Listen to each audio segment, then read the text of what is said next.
आजकल जहां देखो महाराज घर घर में भागवत चल रही है, घर घर में। कलयुग का ये प्रभाव है कि घर घर में कथा होने लग जाएगी और गली गली में कथावाचक घूमने लग जाएंगे। ये प्रमाण है कलयुग का।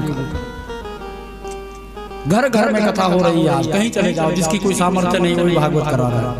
सत्यनारायण की कथा को लोगों ने छोड़ दिया। सत्यनारायण की जो कथा है उसका हम आप सब लोगों ने त्याग कर दिया, जबकि सत्यनारायण की कथा इतने कहते हैं कि गरीबों के अमीरों के बादाम और गरीबों की क्या मूंगफली। समझ रहे हैं ना आप? पहले के पुराने बुजुर्ग जो होते थे, अगर गाय घर में गाय टीका नहीं ले रही अथवा गाय सो नहीं रही तो मत्था टेकते थे सत्यनारायण भगवान। याद पुराने बुजुर्गों को आज भी सुनिएगा। आज भी पुराने लोग आपको यही बात सुनते हुए मिलेंगे जो पुराने 90 वर्ष के आसपास के लोग हैं। अरे उसके बेटा नहीं हुआ तो पुराने माता के सामने कहिएगा तो पुरानी माता क्या है कि सत्यनारायण था उसके बेटा हो जाता। सुना होगा आपने, बोलते कि नहीं? आपके यहाँ भी बोलते हैं ऐसा? हमारे तो माता है वहां पर ऐसा ही बोलती है हर की क्षेत्र में।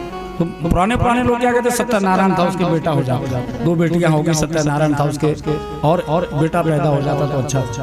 तो सत्यनारायण जी एक ऐसे देवता है, हमारा नाम ही सत्य।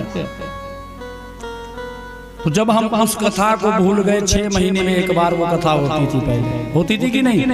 कब होती थी? जब आपके घर में नहीं क्या आती थी? फसल आती थी।